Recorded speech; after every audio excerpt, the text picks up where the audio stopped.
അവണൂർ പഞ്ചായത്തിലെ 8-9 വാർഡുകളുടെ ചുമതലയുള്ള ചൂളിശ്ശേരി വില്ലേജ് ഓഫീസിൽ കഴിഞ്ഞ മാർച്ച് മുതൽ സ്ഥിരം വില്ലേജ് ഓഫീസറില്ല.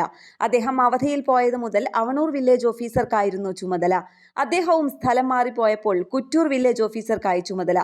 എന്നാൽ നാട്ടുകാരുടെ ആവശ്യങ്ങൾ പരിഹരിക്കാൻ ഇവിടെ ഒരു മുഴുവൻ സമയ ഓഫീസർ വേണമെന്ന ആവശ്യം ശക്തമാണ്. ഇതേ തുടർന്ന് LDF സർക്കാരിന്റെ അനാസ്ഥക്കെതിരെ കോൺഗ്രസ് അവണൂർ മണ്ഡലം കമ്മിറ്റിയുടെ നേതൃത്വത്തിൽ വില്ലേജ് ഓഫീസിന് മുന്നിൽ പ്രതിഷേധ ധർണ നടത്തി. KPCC സെക്രട്ടറി രാജേന്ദ്രൻ അരങ്ങത്ത് ധർണ ഉദ്ഘാടനം ചെയ്തു. മണ്ഡലം പ്രസിഡന്റ് PV ബിജു അധ്യക്ഷത വഹിച്ച ചടങ്ങിൽ DCC മെമ്പർ ബാബു നീലങ്കാവിൽ, ജനപ്രതിനിധികളായ സുരേഷ് അവണൂർ, മണികണ്ഠൻ IR, ബിന്ദു സോമൻ, നേതാക്കളായ Antony NL, Anilkumar VV, Haridas PN, Sojan KJ, Baburaj A, Prasad KM എന്നിവർ സംസാരിച്ചു. ശ്രീ ബിജു PVA ഈ യോഗത്തിലേക്ക് ഓരോ ദിവസവും പത്രമാധ്യമങ്ങളിലൂടെ നമുക്ക് കാണാൻ കഴിയുന്നത് റോഡിലിറങ്ങിയാൽ വാഹന അപകടത്തിൽ മരിക്കുന്ന സ്ഥിതിവിശേഷം, അതുപോലെ തന്നെ പേപ്പട്ടി കടിച്ച് മരിക്കുന്ന കൺഫ്യൂഷൻസ്, അവർക്ക് സർട്ടിഫിക്കറ്റുകൾ വേണം.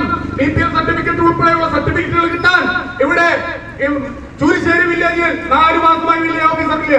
തൊട്ടപ്പുറത്ത് വരടിയം ഉൾപ്പെടുന്ന അവണൂർ വില്ലേജ് അവിടെ വില്ലേജ് ഓഫീസ് കൊടുത്തുവിടുന്നതിനാൽ യാതൊരു ഇത് കഴിയാതെ ദിശാബോധം നഷ്ടപ്പെട്ട ഒരു ഭരണകൂടം പഞ്ചായത്ത് ഭരിക്കുക. കളക്ടർക്കോ ഇവർക്കൊക്കെ ദിശാബോധം നഷ്ടപ്പെട്ടിരിക്കുക. ആവശ്യ സമയത്ത് എന്ത് തീരുമാനമെടുക്കണമെന്ന് പറയാൻ കഴിയുന്നില്ല. എത്ര ഫയലുകൾ മുഴുവൻ കെട്ടിക്കിടക്കുക, ലക്ഷക്കണക്കിന് ഫയലുകളൊക്കെ വീടിയടച്ച പണം കൊണ്ട് ഇവിടെ കാര്യങ്ങൾ നടത്തുന്ന ഉദ്യോഗസ്ഥന്മാര് മനസ്സിലാക്കേണ്ടത് നിങ്ങൾക്കും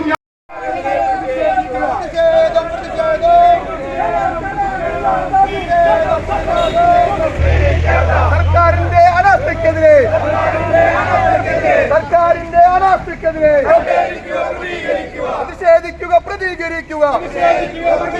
കോളങ്ങാട്ടുകര സെന്ററിൽ നിന്ന് ആരംഭിച്ച പ്രതിഷേധ പ്രകടനത്തിന് ജോയ് പുത്തിരി, തോമസ് വടക്കൻ, സിദ്ധാർത്ഥൻ NS, രാജു നീലങ്കാവിൽ, സുധചന്ദ്രൻ, ചന്ദ്രിക പത്മനാഭൻ, റോമിയോ NV, മേജോ ജോസ്, അനൂപ് ദേവസി എന്നിവർ നേതൃത്വം നൽകി. കേരള പ്രണാമം ന്യൂസ്, തൃശൂർ.